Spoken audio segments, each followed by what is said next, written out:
भक्ती ही आपले दोन्ही पुत्र ज्ञान आणि वैराग्य घेऊन त्या ठिकाणी येते, की ज्या ठिकाणी सनकादिक ऋषी नारदांना आणि इतर श्रोत्यांना श्रीमद भागवताचं महात्म्य सांगत आहेत. आणि जसा प्रश्न विचारला त्यामध्ये सप्ताहविधी हे सनकादिक ऋषी सांगत आहेत.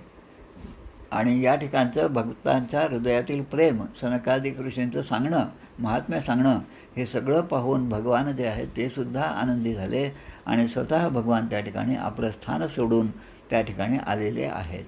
तर भगवंताचं जे दर्शन झालं, भगवंताचे जे रूप त्यांना दिसलं, त्याचं वर्णन या ठिकाणी 2 श्लोकामध्ये केलेलं आहे. भगवंत कसे आहेत, तर गळ्यामध्ये वनमाळा आहेत, मेघाप्रमाणे श्यामवर्ण असे ते आहेत. चांगला सुंदर असा पितांबर त्यांनी धारण केलेला आहे. कमरेभोवती मेखला आहे, जुनं एक वस्त्र कमरेभोवती त्यांनी गुंडाळलेलं आहे.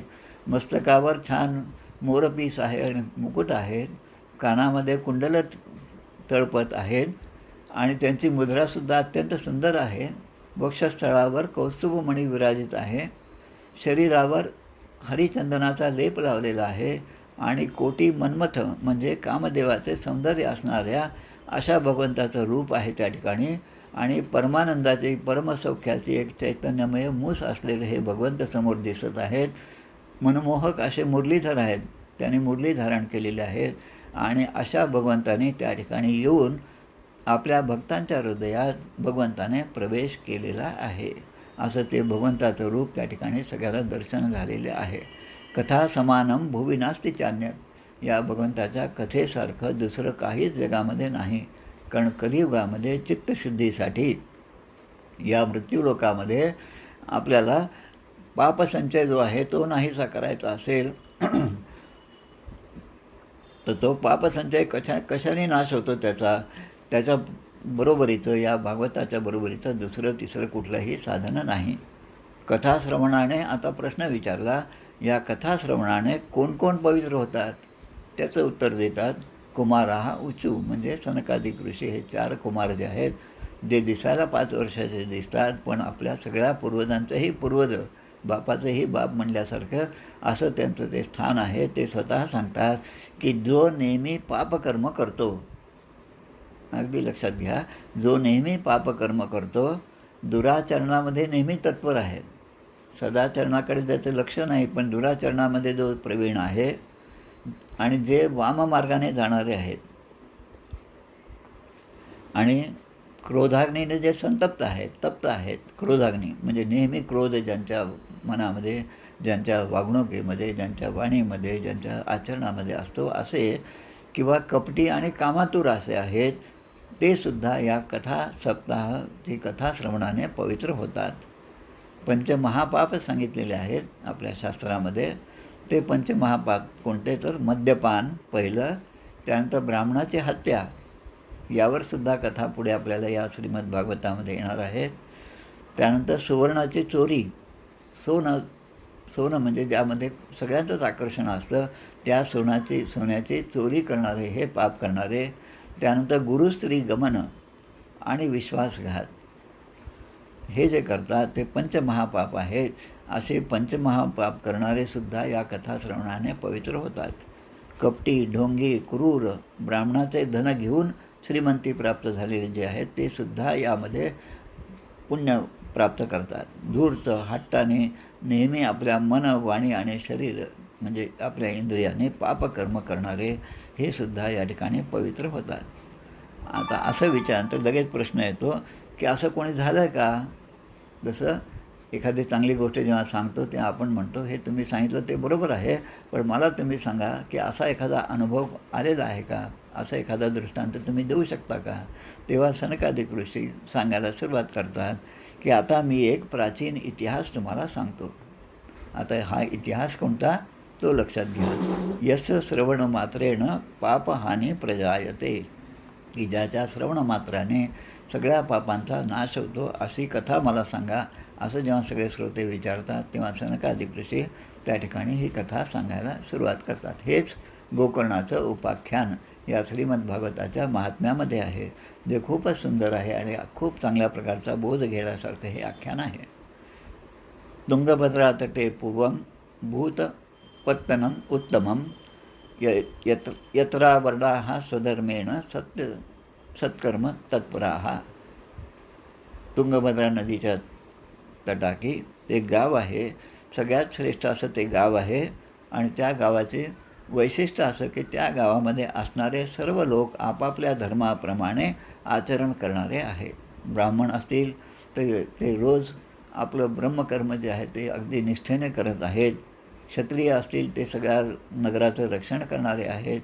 वैश्य जे आहेत त्या ठिकाणी शेतीवाडी करून त्या लोकांचं पालनपोषण करणारे असे क्षत्रिय आहेत, असे वैश्य आहेत.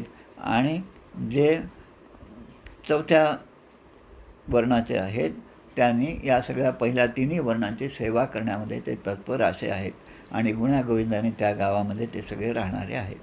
त्या गावामध्ये एक आत्मदेव नावाचा ब्राह्मण राहत होता. आत्मदेव म्हणजे आपण असा विचार करा की आपणच आचार्य कृपलानी यांनी फार वर्षापूर्वीची गोष्ट सांगते मी की जवळपास टाइम्स ऑफ इंडियामध्ये एक लेख लिहिला होता की जसा हे चारही वर्ण दिलेले आहेत, त्यांचे कार्य दिलेले आहेत, त्याचप्रमाणे स्वतः प्रत्येक माणूस हा चारही वर्णाचं आचरण दररोज करत असतो.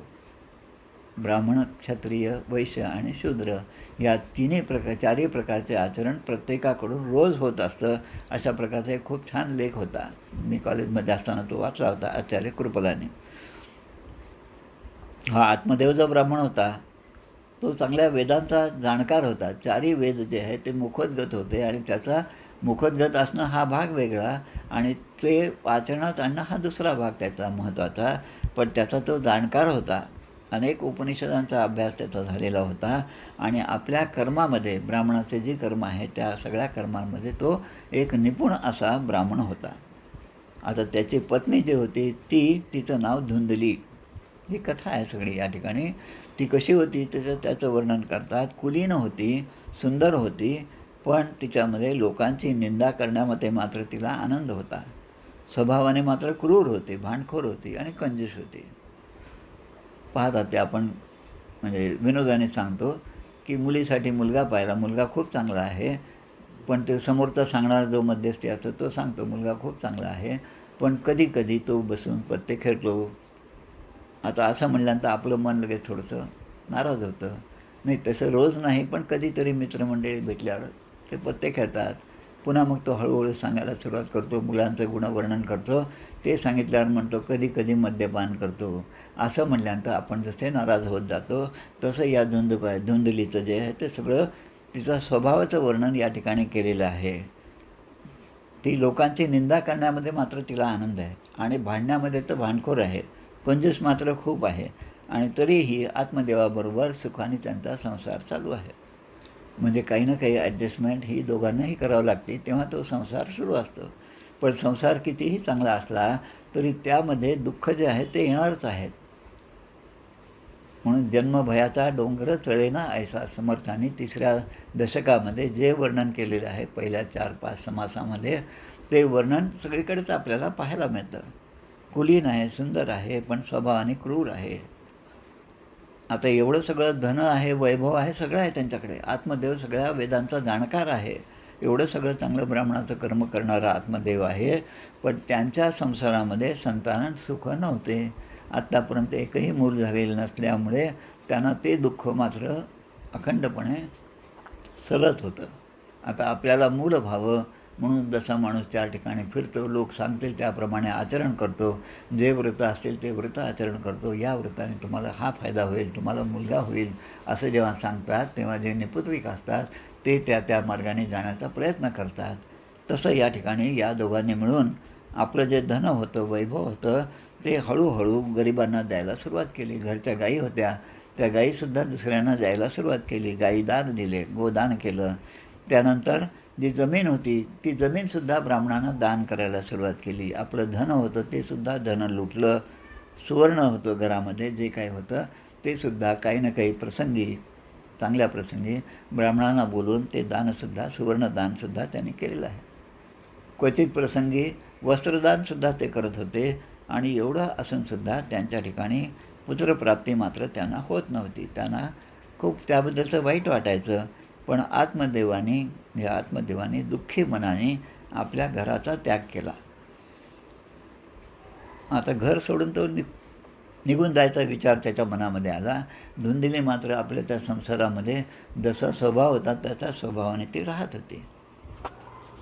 आता हा जो आत्मदेव आहे, एवढा चांगला आत्मदेव, तो मात्र आपल्या या सगळ्या संसाराच्या कष्टाने, संसारामधल्या असणाऱ्या दुःखाने, की स्वजन जनधनाचा व्यर्थ मी स्वार्थ केला, आपण जे म्हणतो तसं सगळं आत्तापर्यंत माझ्याकडे होतं, पण पुत्रप्राप्ती नव्हती म्हणून मी खूप हे दोघे नाराज होते.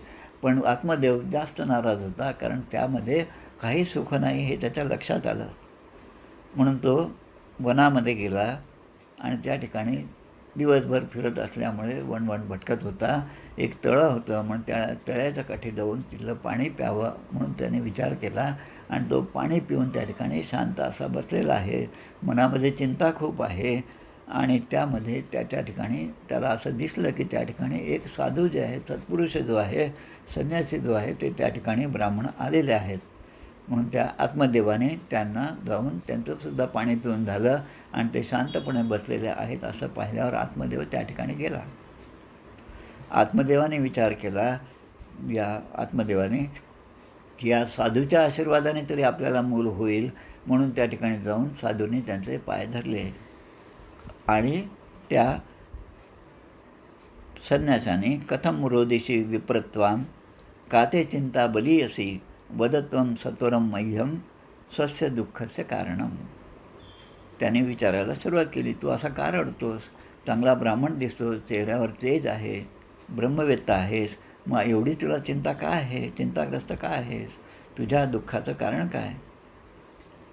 वदत्वम सत्वरम मह्यम स्वस्य दुःखस्य कारणम. तुझ्या दुःखाचं कारण काय आहे ते तू मला सांग, अशा प्रकारे त्यांना विचारलं. आता हे आत्मदेव जे आहेत ते म्हणतात की माझ्या पूर्वजन्माच्या पापाबद्दल मी काय सांगू? माझ्या दुःखाचं कारण मी तुम्हाला काय एक म्हणून सांगू? आत्तापर्यंत माझं काय पाप होतं? आपणही आपल्याबद्दलचा विचार करावा. 84 लक्ष योनीमध्ये जन्म घेतल्यानंतर हा मनुष्य देह आपल्याला प्राप्त झाले आहे.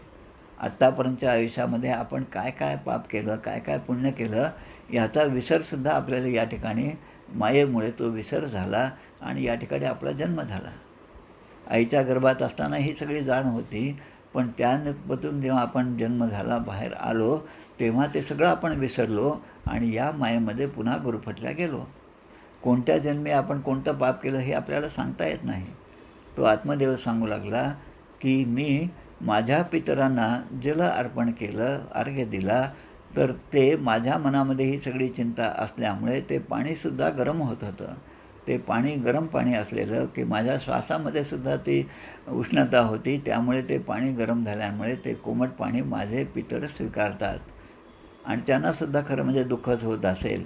देव आणि ब्राह्मण हे जे आहेत त्यांना मी दान करायला जातो, तेव्हा ते दानसुद्धा ते मनाप्रमाणे आनंदाने स्वीकारत नाहीत आणि संतान नसल्यामुळे घरामध्ये मात्र मला एकटेपणा जाणवतो. आत्मदेव जे सांगतात ते सगळं तुमचं आमचं दुःख आहे ते सांगत आहेत. धिक जीवनम प्रजाहीनम धिक ग्रहम प्रजाविना धिक धनम चानपत्यस्य धिक कुलम संतती विना. धिक म्हणजे त्याचा धिक्कार असो, काय की ते जीवनसुद्धा त्याचासुद्धा धिक्कार असो की ज्या जीवनामध्ये भगवंताच्या प्राप्तीसाठी कुठलाही क्षण आपण खर्च केलेला नाही. प्रजाहीनम, घरामध्ये मुलं-बाळं जेव्हा खेळतात, घरामध्ये सगळं गोकुळ नांदतं, तो आनंद काही वेगळाच असतो. पण ज्या घरामध्ये पती-पत्नी आहेत, अनेक वर्षांचा संसार झालेला आहे, पण मनाप्रमाणे पुत्रप्राप्ती नाही. असाच एका मित्राला फोन केला होता, सहज माझ्या तोंडून निघालं की अरे काय तुझे मुलं वगैरे काय म्हणतात? बऱ्याच दिवसानंतर भेट झाली, फोनवर का असेना. म्हणून त्याला जेव्हा विचारलं तेव्हा मुलाचं नाव निघाल्याबरोबर तो म्हणतो, मुलाची अजिबात आठवण काढू नकोस. म्हणजे काही ना काही दुःख प्रत्येकाच्या ठिकाणी असतं. दुसरीकडे जेव्हा आपण पाहतो तेव्हा दोघे असल्यामुळे त्यांच्या घरी मला जाण्याचा योग आला. पण त्याच्या घरी जाण्याच्या पूर्वी त्या मित्राने मला सांगितलं की हे एक आहे म्हणे की आमचा संसार खूप चांगला चालू आहे, पण आम्हाला काही इश्यू नाही, मूलबाळ नाही. म्हणजे प्रत्येकजण संसारामध्ये काही ना काही दुःख घेऊन जीवन जगत असतो. पण त्या दुःखामध्ये आशेचा किरण निर्माण होण्यासाठी काहीतरी भगवंताचं अधिष्ठान पाहिजे. परंतु तेथे पाहिजे अधिष्ठान भगवंताचं अधिष्ठान नसेल तर मग सगळं हे काही कामाचं नाही. जसं पंखा आहे, AC आहे, फ्रीज आहे, सगळं आहे, पण वीजच जर मुळामध्ये नसेल तर या सगळ्या उपकरणांचा काही उपयोग नाही. कितीही आपण गोळा केलं तरी त्यामध्ये जे मूळ अधिष्ठान आहे, जी वीज आहे, ती वीज नसेल तर काही अर्थ नाही. किती महागाचा मोबाईल असला तरी त्यामध्ये जोपर्यंत सिम कार्ड टाकत नाही तोपर्यंत ते आपल्या उपयोगाचं होत नाही. समोर माणसासारखा माणूस दिसतो, स्त्रीसारखी स्त्री दिसते, पण अंतकाळी जेव्हा त्याच्यातला जीव निघून जातो तेव्हा ते सगळं समोर असलं तरी त्यामध्ये भगवंत नाही.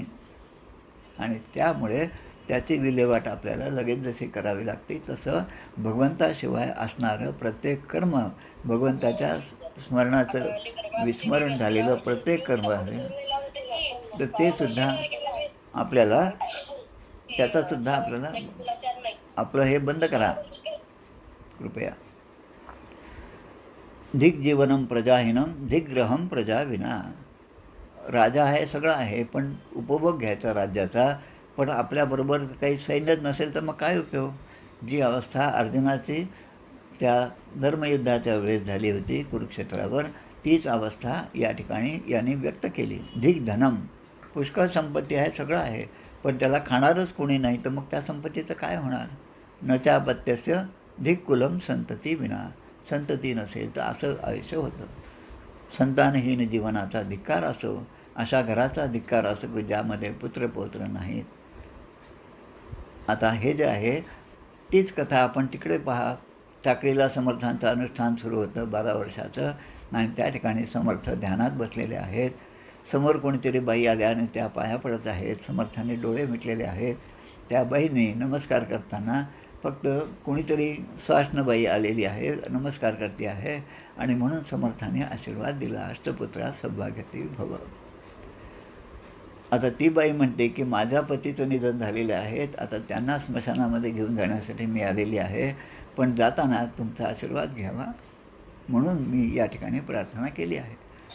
मग हा तुमचा आशीर्वाद अष्टपुत्रा सौभाग्यवती भव, हा आशीर्वाद कोणत्या जन्माचा, पुढच्या जन्माचा आहे का?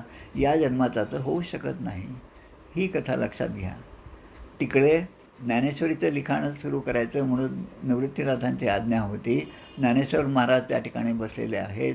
आता लेखक जो आहे तो आता कोण लिहिणार हे, तर ते सच्चिदानंद बाबा आदरे लेखकू झाला. आता सच्चिदानंद बाबा कोण होते? ते सुद्धा गेलेले होते, मृतप्राय होते, पण त्यांनासुद्धा जिवंत केलेलं आहे. त्यांना संजीवनी दिलेली आहे एका ज्ञानेश्वर माऊलींनी, आणि त्यामुळे ते त्या एवढ्या मोठ्या ग्रंथाचे लेखक होऊ शकले. म्हणजे भगवंताला आपलं कार्य करायचं असेल तर त्यासाठी योग्य ती जुळवाजुळव भगवंताला जशी करावी लागते तसंच या ठिकाणी झालेलं आहे. पहा की हे सगळं तो कंटाळून गेला सगळ्या जीवाला. तो म्हणतो की बाबा मी जे काय गाय पाळली समजा घरामध्ये, तर ती गायसुद्धा माझी वांद निघते, तिलासुद्धा पुत्र होत नाही. एखादं झाड मी लावतो म्हटलं तर ते झाड लावल्यानंतर 4-5 दिवसामध्ये ते जळून जातं, आणि मग असं त्याला फुलं येत नाहीत, काहीच नाही. ते पुढे म्हणजे त्या झाडाची सुद्धा प्रजोत्पत्ती होत नाही. हे माझंच प्रारब्ध असेल, माझ्याच पूर्वकर्मामुळे दुःखाचं कारण जे आहे तेच आहे, आणि म्हणून मी तुम्हाला शरण आलेलो आहे. आता हे सगळं पाहिल्यावर ते संन्यासी आत्मज्ञानी होते. संन्यासी म्हणतात की तुला पाहिल्याबरोबर तुझ्या कपाळाच्या रेषा, तुझं प्रारब्ध जे आहे ते मी जाणलेलं आहे. त्या प्रारब्धानुसार मला असं दिसतं की तुला 7 जन्मापर्यंतसुद्धा पुत्र होणार नाही. जन्मावधी तव पुत्रो नैवच नैवच. एकच गोष्ट 2दा सांगितली, याचा अर्थ त्या गोष्टीवर भर दिला आहे. तुला पुत्र होणार नाही, तुला पुत्र होणार नाही.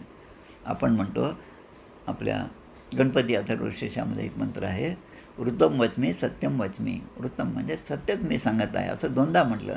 जेव्हा 2दा म्हणतो, जेव्हा पुनरावृत्ती होते तेव्हा तो भाग महत्त्वाचा आहे असं लक्षात घ्या. तसं या ठिकाणी म्हणलं की पुत्रो नैवच नैवच.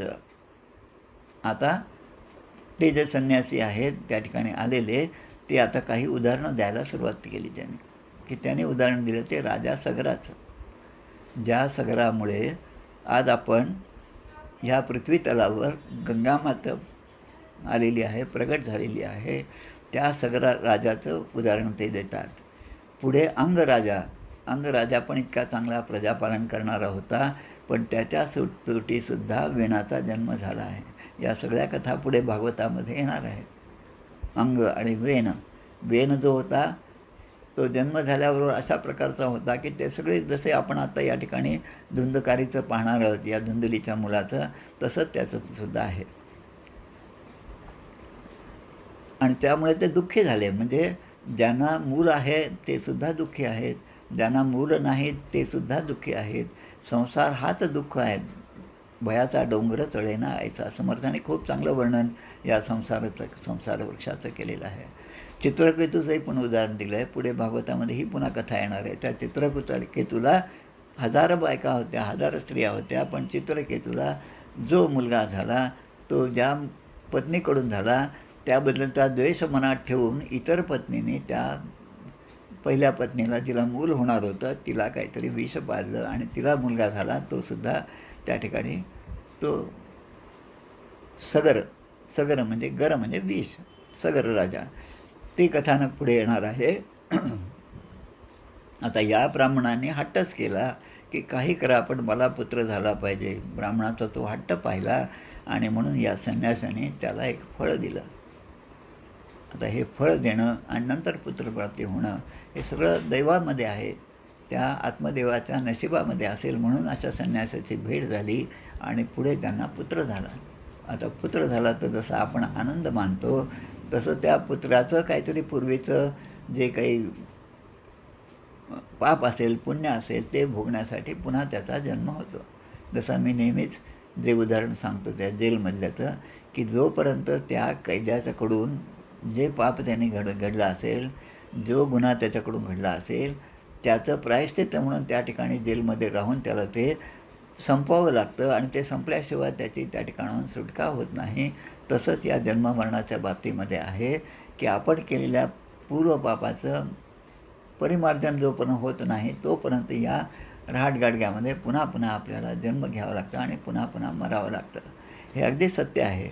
तसं या ठिकाणी सांगितलं की मी तुला आता तुझी सगळी अवस्था पाहिली आणि तुझी व्यथा पाहिली आणि आता तू एवढा आग्रह करत असेल त्यामुळे तुला मी एक फळ देतो. आता हे संन्यासाने दिलेलं फळ जे आहे त्याचे सुद्धा अनेक उदाहरणं अनेक ठिकाणी असतात. पहा, श्री नरसिंह सरस्वती कारंजामध्ये ज्यांचा जन्म आहे, जे पूर्ण श्री गुरुचरित्रामधले सगळे अध्याय जे आहेत त्या अध्यायापैकी 80% अध्याय ते सगळे यांचेच आहेत.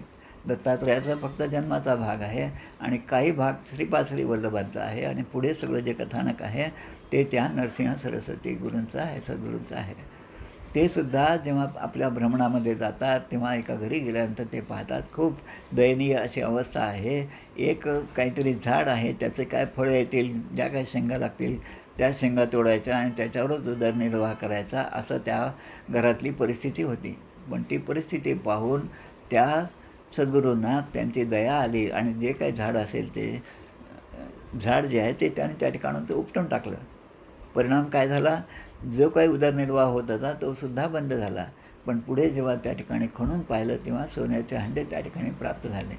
म्हणजे जे आपण भगवद्गीतेच्या श्लोकामध्ये म्हणतो, योगक्षेमम वहाम्यहम, म्हणजे ज्याला ज्या गोष्टीची गरज आहे ती देणं हा सुद्धा योग आहे, हा सुद्धा क्षेम आहे. पण ज्या गोष्टी जास्त दिल्या तर हा भक्ती करणार नाही असं जेव्हा भगवंताला वाटतं तेव्हा त्या गोष्टीसुद्धा भगवंत काढून घेतो, यालासुद्धा क्षेम म्हणतात. त्याच न्यायाने या ठिकाणी त्याने ते फळ दिलं. आता हे फळ घेऊन जा आणि हे फळ तू तुझ्या पत्नीला खावयास दे. तस्याग्रहं समालोक्य फलमेकं स दत्तवान इदं भक्षय पत्न्या त्वं ततः पुत्रो भविष्यती. हे फळ तुझ्या पत्नीला खायला दे आणि ते खाल्ल्यानंतर तिला पुत्रप्राप्ती होईल असा माझा तुला आशीर्वाद आहे. समर्थांच्या कथेमध्ये तेच आहे.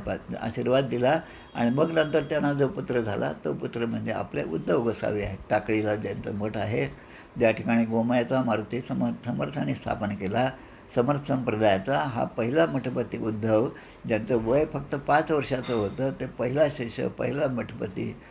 आणि समर्थांनी त्याला त्या ठिकाणी त्यांचा जन्म जो झाला तो समर्थांच्या आशीर्वादानेच झालेला आहे. दशपुत्री नावाचं घर. तसं या ठिकाणी याला फळ दिलं. आता फळ दिल्यानंतर नेऊन ते पत्नीला देणं, त्या पत्नीने ते भक्षण करणं आणि त्या संन्यासाचा आशीर्वाद म्हणून तिला पुत्रप्राप्ती होणं, हे सगळं सहज होणाऱ्या गोष्टी आहेत. पण जेव्हा माणूस सहज होणाऱ्या गोष्टीमध्ये सुद्धा आपलं अहंकार जो आहे, आपलं म्हणणं जे आहे की आपल्या मनातले जो विचार आहेत ते विचार टाकतो आणि त्या साध्या साध्या गोष्टीमध्ये आपला मसाला टाकल्यामुळे काहीतरी विशेष होईल अशी अपेक्षा करतो, तेव्हा ती अपेक्षा त्याचा भंग होतो. तेच या सगळ्या कथानकावरून आपल्या लक्षात येतं. आता त्याने हे फळ तर दिलं आहे, सगळं ठीक आहे. मग ते म्हणतात की हे फळ तू तुझ्या पत्नीला नेऊन दे, पण त्यासाठी काही नियम आहेत. जेव्हा काही गोष्टी प्राप्त होतात तेव्हा काही नियम असतात. डॉक्टर आपल्याला औषध देतात, आपण घरी जातो, डॉक्टर सांगतात आपल्याला की असं असं गोळ्या घ्या, सकाळ दुपार संध्याकाळ घ्या. आणि ते बी पीची गोळी आहे. मग रोज आता दरवेळेस मी पाहिलं, दरवेळेस माझा बी पी तर खूप नॉर्मल असतो, मग गोळ्या का घ्यायच्या?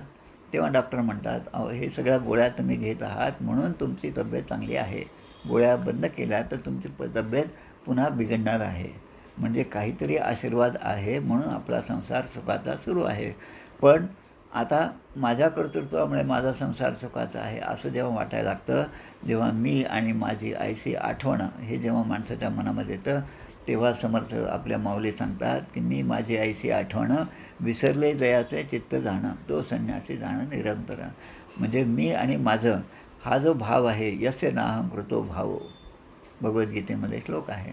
नाहं कृतो भाव म्हणजे करता मी नाही, भगवंत आहे, असं जेव्हा असेल तेव्हा समर्थ म्हणतात त्याप्रमाणे यश कीर्ती प्रताप, मी यायचं, मी माझे यायचं काय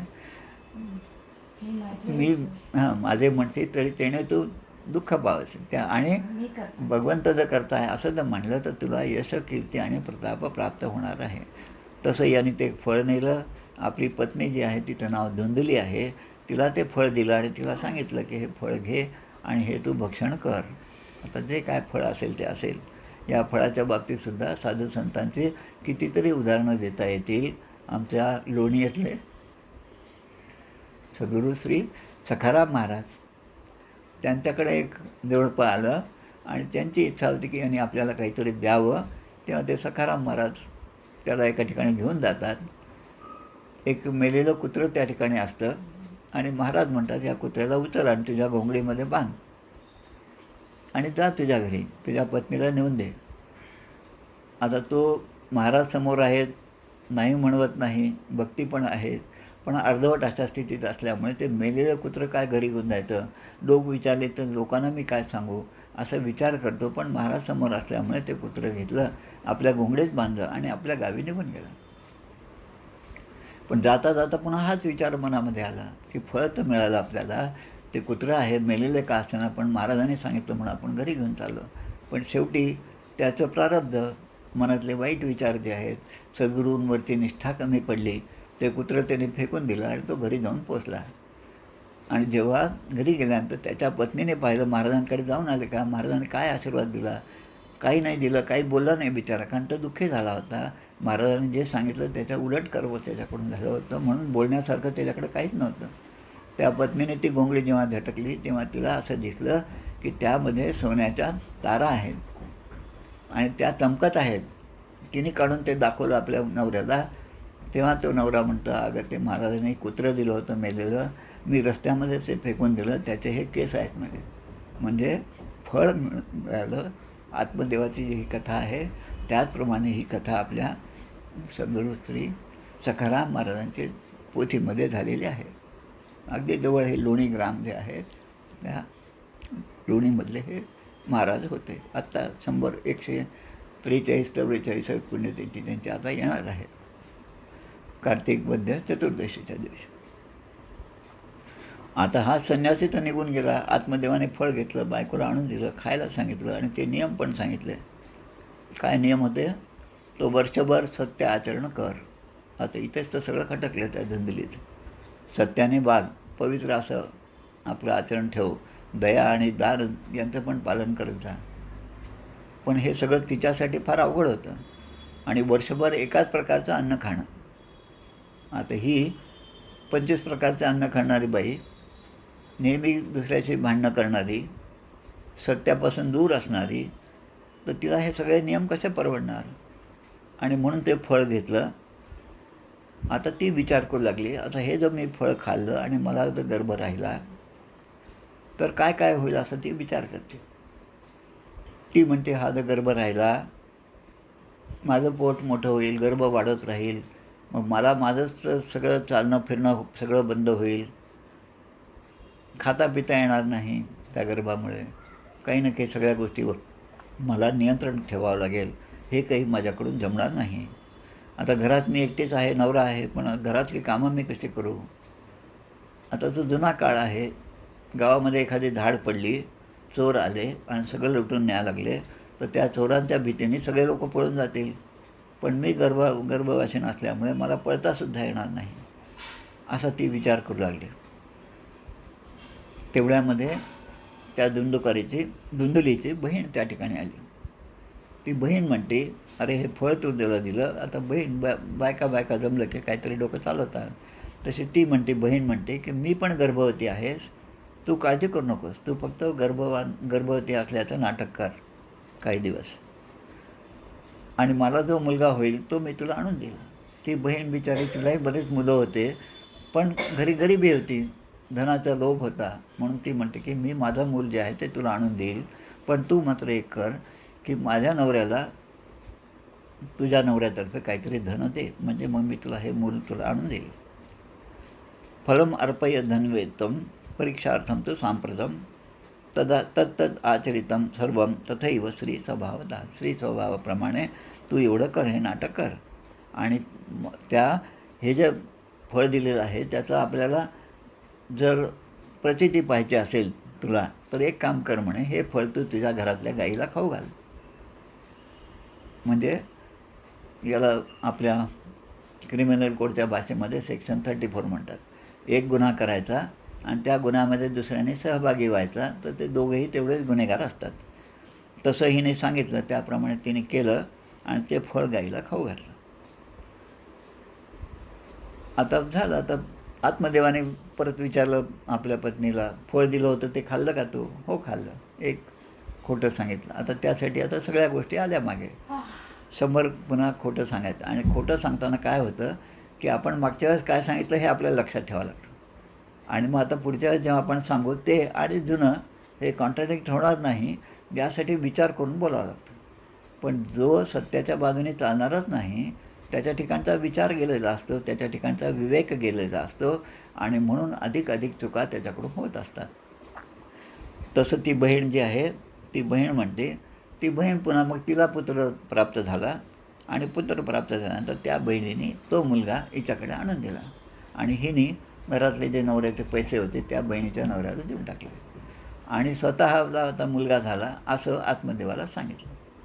आता आत्मदेवाला हे सांगितल्यावर खूप आनंद झाला की आत्तापर्यंत मूल होत नव्हतं, पण त्या संन्यासाने फळ दिलं म्हणून मला पुत्रप्राप्ती झाली, म्हणून तो खूप आनंदात होता. आता त्या आनंदाच्या भरात धुंदली आणि तो तिचा नवरा म्हणजे आत्मदेव याने खूप काही घरचं दान केलं, ब्राह्मणानं दान दिलं, आणि आनंदोत्सव साजरा केला त्या जन्माबरोबर. आता ज्या गाईला ते फळ दिलं होतं त्या गाईलासुद्धा 3 महिन्यानंतर तिलासुद्धा पुत्रप्राप्ती झाली.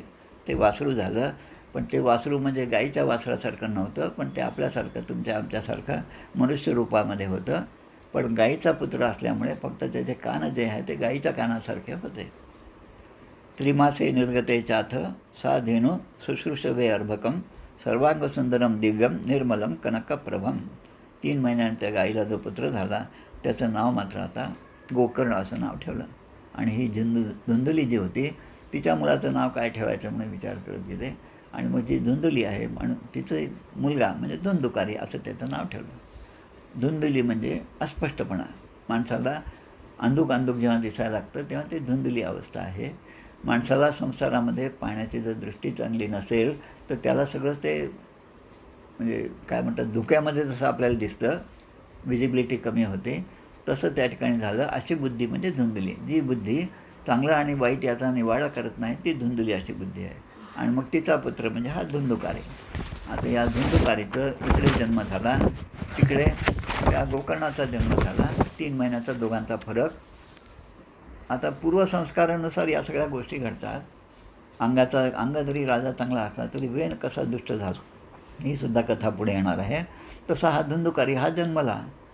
गोकर्ण पंडितो ज्ञानी, श्रीमद्भागवतामध्ये सांगितलं आहे, गोकर्ण पंडितो ज्ञानी आणि धुंदुकारीच्या महाखला, हा अत्यंत दुष्ट असणारा धुंदुकारी आणि गोकर्ण म्हणजे महान पंडित असणारा, ज्ञानी असणारा हा गोकर्ण. धुंदुकारी असा होता की स्नानच करत नव्हता. म्हणजे इथून सुरुवात त्याची. अभक्ष भक्षण करणारा, क्रोधाच्या आहारी गेलेला धुंदुकारी, प्रेताने स्पर्श केलेला अन्नसुद्धा खाणारा. आपण जेव्हा जातो स्मशानामध्ये जातो तेव्हा घरी आल्यावर स्नान करून मग नंतर काय जे जेवायचं असेल ते जेवतो. पण हा म्हणजे तिथे गेल्यानंतरसुद्धा प्रेतासाठी जे काय तिथे ठेवलेलं असेल, पिंडदान असेल, तर तो सुद्धा भात खाणारा हा. चोरी करणं म्हणजे हा त्याचा रोजचाच व्यवहार होता. सगळ्यांचा द्वेष करायचा. लहानपणी लहान मुलांबरोबर तो खेळायचा, तेव्हा त्या मुलांना खेळवायचा आणि नंतर एखाद दिवशी त्या सगळ्या मुलांना घेऊन विहिरीमध्ये ढकलून द्यायचा. असे अनेक पापं केलेली. आंधळे, दीन, दुःखी असे असले तर आपल्याला साने गुरुजी जसं सांगतात, तया जाऊनी उठवावे, जगाला प्रेम अर्पावे. अगदी याच्या उलट असणारा हा धुंदुकारी. त्यांना त्रास द्यायचा. पुढे पुढे वेशांचा संग त्याला लागला. आणि हे सर्व पाहून आता बापाला किती दुःख झालं असेल विचार करा. ती आई जी आहे ती आईसुद्धा खूप त्रासून गेलेली होती. आत्मदेवाने विचार केला की आता अशा घरात राहणं मला काही शक्य नाही. म्हणजे जेव्हा पुत्र नव्हता तेव्हासुद्धा ते दुःखी होते. आता पुत्र झाला तरी पुत्राकारणे ते पुन्हा दुःखी झाले. आता मी कुठे राहू, कुठे जाऊ असा त्यांना प्रश्न पडला की माझं दुःख हे कसं हरण होईल. असं जेव्हा त्या विचार केला तेव्हा त्याचे 2 पुत्र, एक धुंदुकारी आणि दुसरा म्हणजे गोकर्ण, हा सुद्धा पुत्रच त्याचा. गोकर्ण हा ज्ञानी होता, पंडित होता. गोकर्णाने त्याला उपदेश केलेला आहे की संसार हा आसार आहे, अत्यंत दुःखरूप असा संसार आहे. हा नेहमी माणसाला मोहात पडतो, त्याला ध्येयापासून च्युत करणारा असा हा संसार आहे. कोणाचा पुत्र कोणाचे धन. जसं मी म्हटलं 84 लक्ष योनीमध्ये आपला जन्म झाला. मग आपले त्या काळातले कोणते आईवडील हे आपल्याला कशाला आठवतात, शक्यच नाही. कोणाचे धन, हे जे धन आहे पूर्वधन जे आहे ते कसं आपल्याला आठवणार आहे, ते कोणाचं आहे हे कसं काय. म्हणून त्या पुत्राला म्हणजे तो विचारतात ते आत्मदेव की त्या मुलाला गोकर्णाला की मनामध्ये जाऊन मी करू काय हे मला सांग, कारण मला ते सुद्धा येत नाही. तेव्हा गोकर्णाने आपल्या वडिलांना 2 श्लोक सांगितलेले आहेत. ते 2 श्लोकांना गीतेचा दर्जा प्राप्त झालेला आहे. जसं आपण पाहतो पांडवगीता, यमगीता, उद्धवगीता, हंसगीता, अनेक गीतांचा उल्लेख समर्थाने आपल्या दशक 1 समास 1मध्ये मंगलाचरणाच्या समासामध्ये केलेला आहे. त्याप्रमाणे ही एक गोकर्ण गीता आहे. गोकर्ण गीता म्हणजे त्यामध्ये 2 श्लोक आहेत. म्हणजे मुलाने वडिलांसाठी सांगितलेले.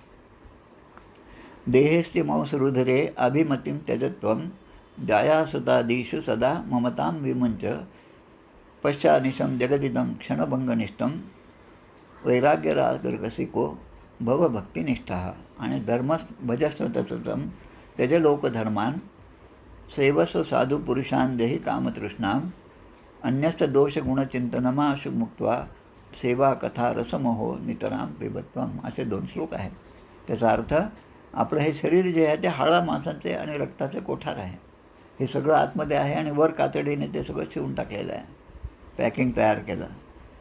शरीर म्हणजे मीपणा, हा भाव सोडून दे आणि तो मीपणाचा त्याग. आणि स्त्री पुत्रांनासुद्धा आपले मानू नको. नाटकामध्ये नट असतात, जसं नाटक लिहिलं नाटककाराने आणि तसंच डायलॉग पाठ केले आणि तो नट जो आहे तो त्या ठिकाणी स्टेजवर जाऊन सगळं काय त्याप्रमाणे हावभाव करत असतो. पण ते सगळं करत असताना त्याच्या मनामध्ये एक असतं की मी राजा नाही. या नाटकात मागच्या नाटकामध्ये मी भिकारी होतो, दुसऱ्या नाटकामध्ये मी चोर होतो, तिसऱ्या नाटकामध्ये मी राजा होतो. हे जरी असलं तर त्याच्यामध्ये ह्या सगळ्या गोष्टी नसतात. त्याच्या मुळामध्ये ते एकच असतं की माझं घर वेगळं आहे, मी त्याच घरचं आहे, माझं नाव हे आहे. त्या वेगवेगळ्या नाटकात वेगवेगळी नावं असतील. तसं या ठिकाणी नाटक जे आहे ते चांगल्या प्रकारे करा. स्त्री पुत्रांनासुद्धा आपले मानू नका. पण असं त्यांना सांगू नका. पण त्यांनाही वाटलं पाहिजे की नाही, माझे बाबा किती चांगले आहेत, माझी आई किती चांगली आहे, असं म्हणून त्यांनासुद्धा प्रेम लागलं पाहिजे. आणि हा संसार क्षणभंगूर आहे हे ज्याने ओळखलं त्याचा संसार सुखाचा झाला, असे नेहमीच मानून वैराग्य रसिक भवभक्तिनिष्ठा, वैराग्य रसामध्ये आनंद मानून केवळ भगवंताचीच भक्ती करा, असं पहिल्या श्लोकात सांगितलं. आणि दुसऱ्या श्लोकामध्ये सांगतात, नेहमी धर्माचा आश्रय करून राहा. धर्म जसं सांगेल तसं वागावं. आमचे नानासाहेब देव जे आहेत धुळ्याचे, समर्थ हृदय श्री शंकर श्रीकृष्णदेव हे नेहमी सांगायचे की मुलांनी कसं वागावं, तर जे वागल्यानंतर, ज्या वागण्यानंतर आपल्या आईवडिलांना सुख मिळेल अशा प्रकारे मुलांची वर्तणूक असावी. माझ्या वागण्याने जर माझ्या आईवडिलांना दुःख होत असेल तर ते माझं वागणं हे धर्माच्या विरुद्ध आहे, हे मुलांनी आपलं कर्तव्य समजावं. म्हणून नेहमी धर्माचा आश्रय करून राहा. सगळ्या लौकिक व्यवहारांचा त्याग करा. लौकिक व्यवहार हे सगळे खोटे आहेत, ते आता आहेत आणि आज आनंद देतील पण उद्या देणार नाही. पण नेहमी आनंद देणारा हा एकच भगवंत आनंदकंद आहे. म्हणून साधू संतांची सेवा करा, सत्संग करा. भोग लालसा आहे तिलासुद्धा जवळ घेऊ नका. दुसऱ्यांच्या गुणदोषांचा विचार करणे हे सुद्धा सोडून द्या. अवघड आहे या गोष्टी, दुसऱ्याच्या दोषांचा विचार करणं. आपला दिवस दोषांचा विचार करण्यापासून होतो आणि दिवस संपतो तो सुद्धा आहे. म्हणजे दुसऱ्याच्या दोषांचा जितका आपण विचार करू तितकं ते दोष आपल्यामध्ये येतात. येत बोल नाही जनासे, शिकवावे आपल्या मनाचे, समर्थ सांगतात. आणि मग काय करायचं की भगवंताची सेवा, संतांची सेवा आणि भगवंताच्या कथेचा नित्य आनंद लुटा. याप्रमाणे हा उपदेश ग्रहण केला आणि गोकर्णाच्या उपदेशाने आत्मदेवाने त्याचं घर सोडलं आणि तो वनात निघून गेला. आणि जसं आपल्या मुलांनी गोकर्णाने सांगितलं त्याप्रमाणे आत्मदेव वयाने जरी 60 वर्षाचे असले तरी बुद्धी चांगली होती, स्थिर होती. सगळ्या वेदांचा, उपनिषदांचा अभ्यास केलेला असल्यामुळे ते सगळं त्यांचे अधिष्ठान होतं. आणि मग त्या ठिकाणी राहून, जंगलामध्ये राहून त्यांनी रात्रंदिवस भगवंताची पूजा अर्चा केली. आणि नियमितपणे त्यांनी 10व्या स्कंदाचा पाठ सुरू केला. 10व्या स्कंद ते रोज वाचन करायचं आणि त्या 10व्या स्कंदाच्या वाचनाचा परिणाम म्हणून त्यांना श्रीकृष्णाची प्राप्ती झाली. याप्रमाणे हा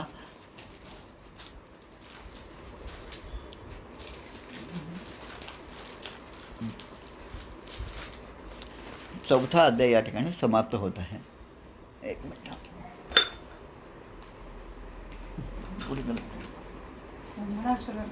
हो ना. भागवता आरती करी तुझ भगवंता, जय हो जय श्री भागवता, आरती करी तुझ भगवंता.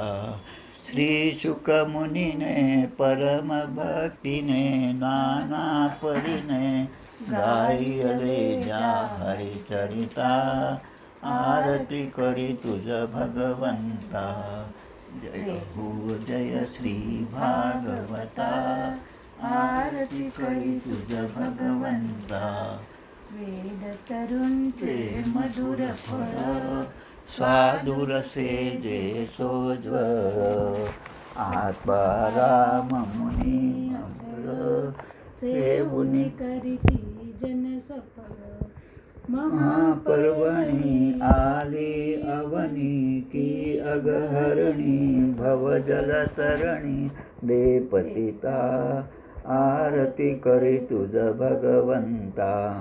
येथे व्यासांची वाणी, सार्थक हरिगुण गावोनी, शास्त्र पुराणी मुकुटमणी, परम प्रेमामृत जननी.